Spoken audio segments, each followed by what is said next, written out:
if you think that we are doing something here, doing a meditation, that can become a big obstacle to actually entering the state of meditation. The notion that you're doing something.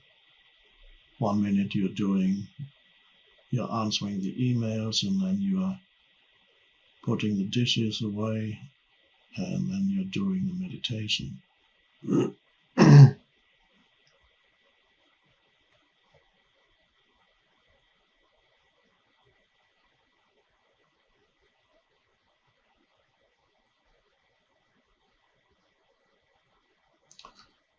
And every doing has a certain aim. You're doing in order to get it done, get it over with, achieve the goal. So doing involves time. Can't do anything without time.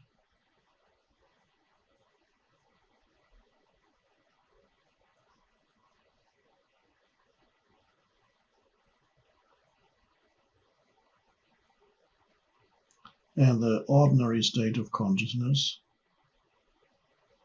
is always involved in time, inseparable from time.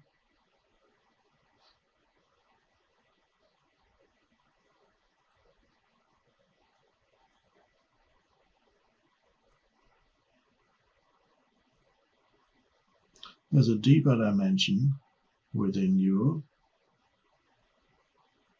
that could be called timeless.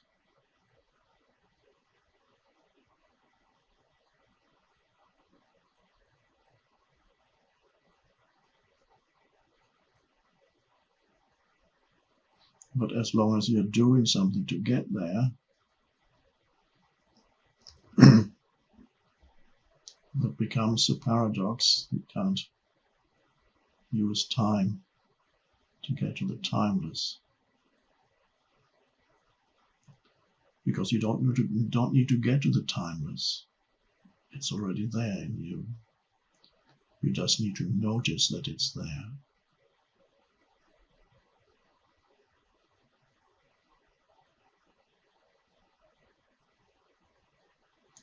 So that removes all sense of doing. All you need to do, so to speak, it's not a doing, is notice right now that there's a deeper dimension in you, deeper than the physical, that which you perceive through your senses, deeper than thinking, deeper than the emotions, emotional layers.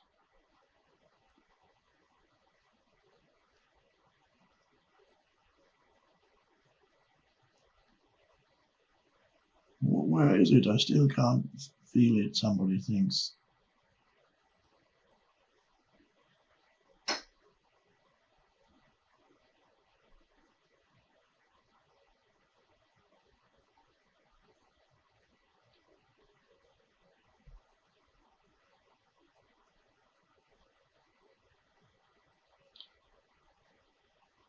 Become aware that you are. Become aware of the beingness of yourself.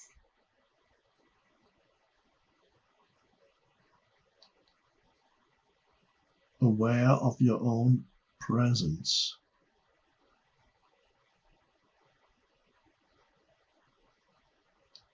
Thinking doesn't help you here. It actually prevents you from dropping down into the core of your being.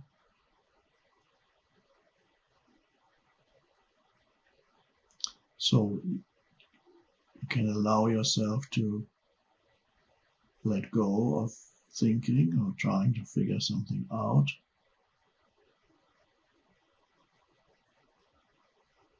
Become aware that right now you are conscious.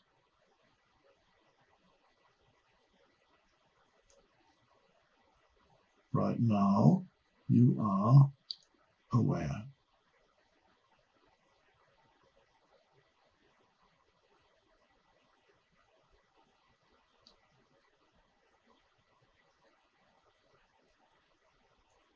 And in the gap between two thoughts,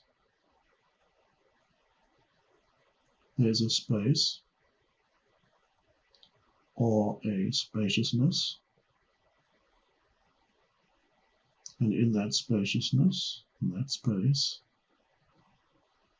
you are aware, you are conscious, without any particular content. You are conscious of consciousness, that which is prior to all content, but not separate from. Deeper than all content, but not separate from all the content of your mind.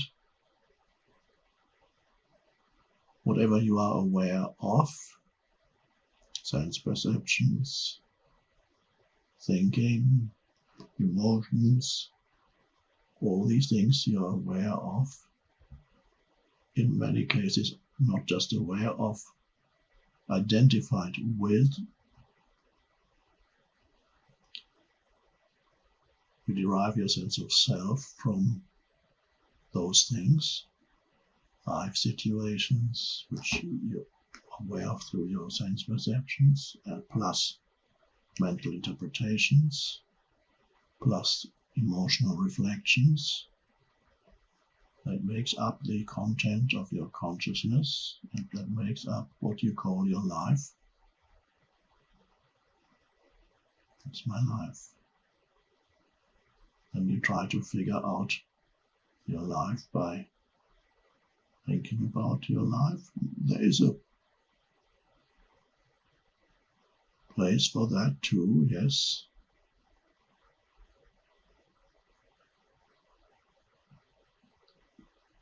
If that's all there is to your life, however,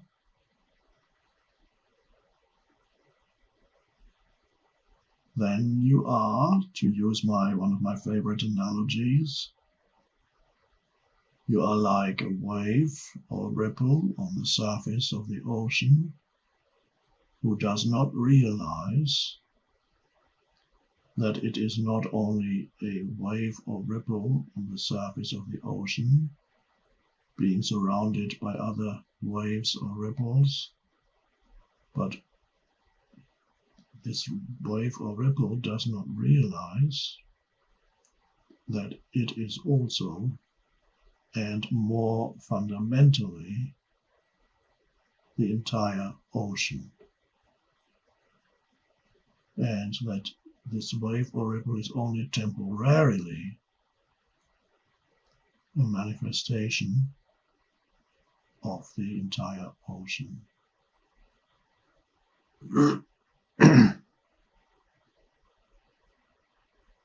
Somebody once said, I believe it was Alan Watts, said something like, you are something that the universe is doing in the same way that the wave is something that the ocean is doing.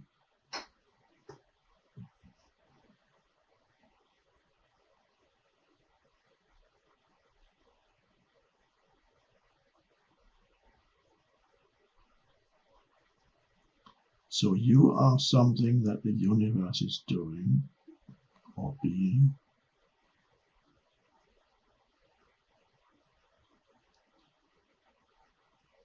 And if you can realize that, rather than just thinking, oh, that's an interesting idea, let me think about that.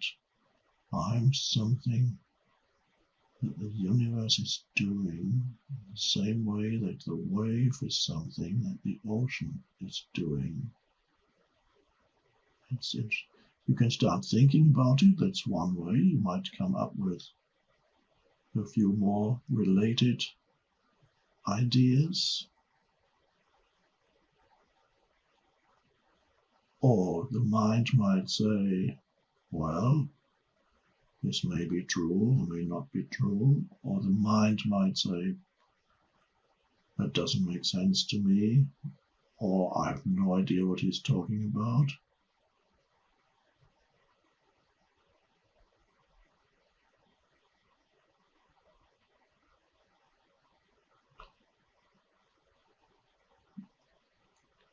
Now, like with all statements that point to the spiritual dimension, they are just pointers, and they are to be used as pointers, signposts. So if you can get even just a little taste or a glimpse experientially of what this means, and perhaps you can do it by visualizing just yourself as a wave or ripple on the surface of the universe, the surface of the ocean, to keep the analogy.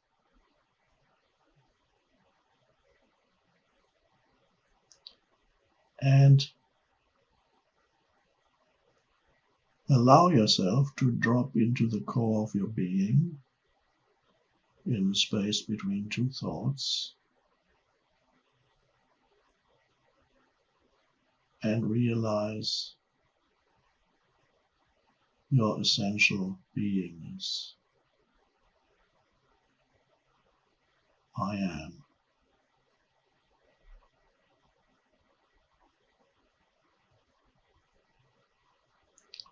No particular content as such,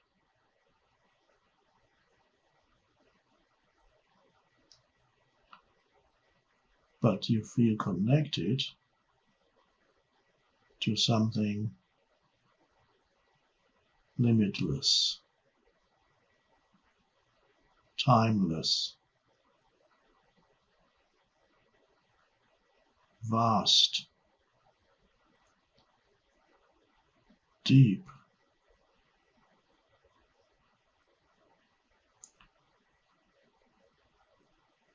You're not only connected with it, you are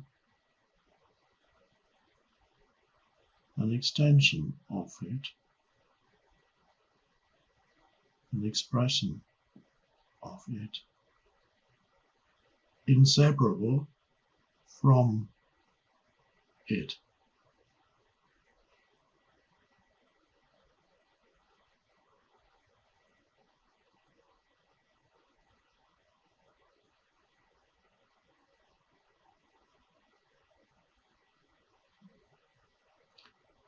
You have to have the courage in order to experience that, to realize that,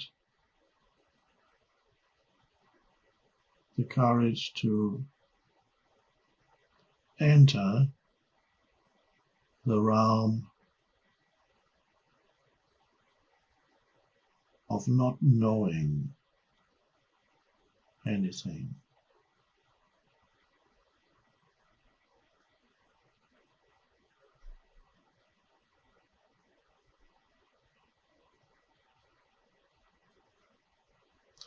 And of not being anybody in particular.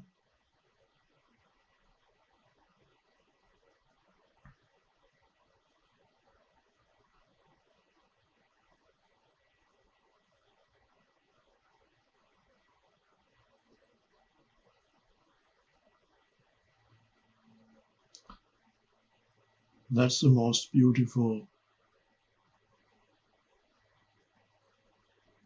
experience, if you want to call it that. It's deeper than experience. The most beautiful realization, the most liberating realization, that you are not just this little person.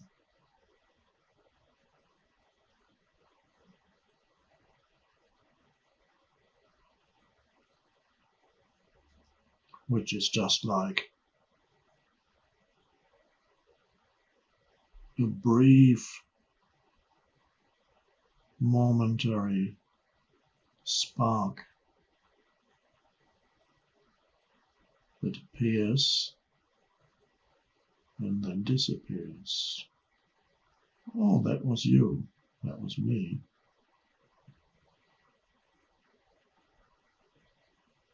So every human being, a brief, momentary spark of light is born and dies, so to speak, goes. Oh, that was it? Yes. And all over the planet, new sparks are born of consciousness, beings, human beings. Right now, at this very moment, new sparks are rising. Right now, go. And right now, other sparks are extinguished. And each little spark has a name attached to it. That gives the impression that there's something permanent there.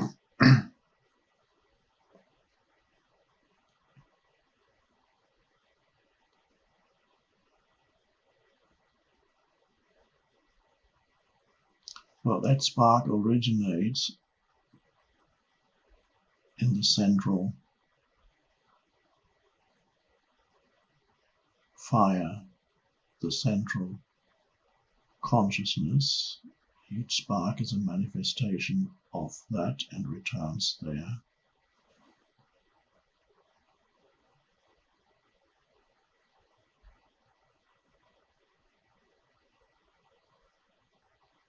So the most liberating thing is for you to become aware that there's more to you than the person, that you are connected with that depth within yourself. And that is the universe, not just the sense-perceived universe and galaxies and so on,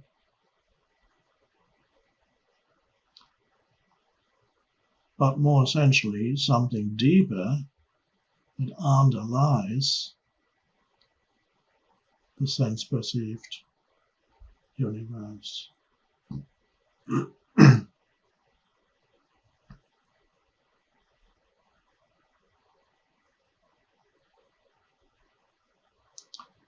But, as I said, you need to have the courage to step into the unknown,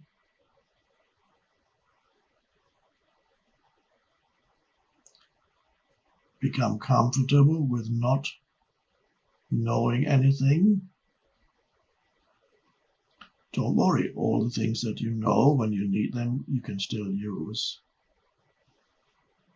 But to know who you are, essentially, you need to become comfortable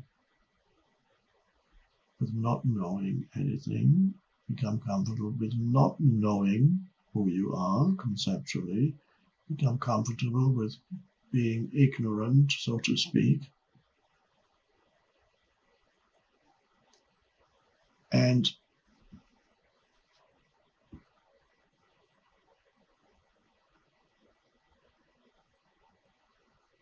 then something that cannot be known emerges.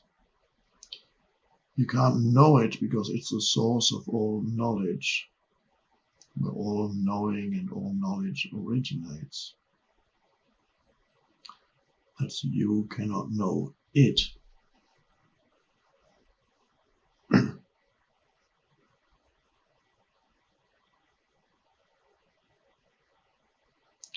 But it knows itself through you.